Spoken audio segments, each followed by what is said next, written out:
पहले की बात है, किराटों के नगर में एक ब्राह्मण रहता था जो अज्ञानी, दरिद्र, रस बेचने वाला तथा वैदिक धर्म से विमुख था।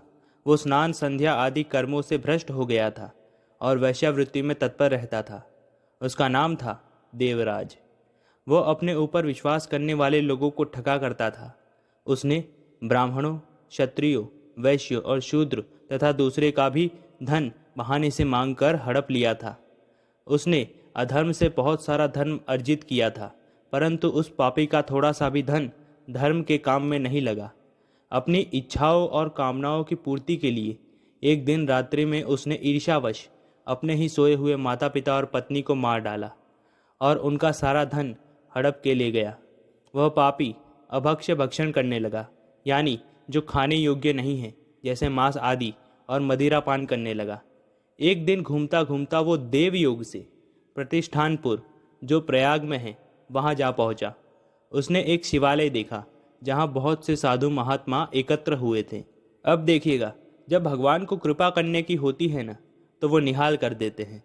अब ऐसा मत समझिएगा कि यह इतना पापी, इसने इतने पाप किए और भगवान इस पर कृपा करते हैं। हम में से प्रत्येक ने जितने अनंत जन्मों में पाप किए हैं ना, उसकी गिनती नहीं की जा सकती। इसीलिए अभी से जाग जाओ। अवश्यमेव भोक्तव्यम कृतम कर्म शुभाशुभम। तुम्हें अपने कर्मों को भोगना ही होगा, और तुम्हारे कर्मों को अगर कोई काट सकता है तो वो स्वयं भगवान है या उनका नाम है। वह देवराज उस शिवालय में ठहर गया। वहाँ उस ब्राह्मण जो कि देवराज था, उसको ज्वर आ गया। ज्वर यानी बुखार। वह ज्वर से पीड़ित था और वहाँ एक ब्राह्मण देवता शिव पुराण की कथा सुना रहे थे।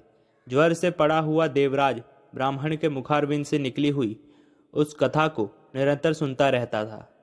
एक मास के बाद, यानी महीने के बाद, जब ज्वर से अत्यंत पीड़ित होने पर उसके प्राण निकल गए, तब यमदूत आए और उसे पाशों में बांधकर बलपूर्वक यमपुरी ले गए। और अचानक इतने में ही शिवलोक से भगवान शिव के पार्षद गण आ गए। उन पार्षदों के गौर अंग, यानी उनके शरीर कपूर के जैसे सफ़ेद थे। हाथों में त्रिशूल धारण किए हुए थे, शरीर पर भस्म और रुद्राक्ष की मालाएं धारण की हुई थी। वे सब के सब क्रोध से युक्त यमपुरी में आ गए और यमराज के दूतों को मार पीट कर, बार बार धमकाकर देवराज ब्राह्मण को उनसे छुड़ाकर दिव्य विमान पर बैठा दिया और शिवलोक यानी कैलाश जाने लगे। यमलोक में हाहाकार मच गया। तब कोलाहल सुनकर धर्मराज अपने भवन से बाहर आए और साक्षात रुद्रों के समान प्रतीत होने वाले उन दूतों को देखकर धर्मज्ञ धर्मराज ने उनका विधि पूर्वक पूजन किया।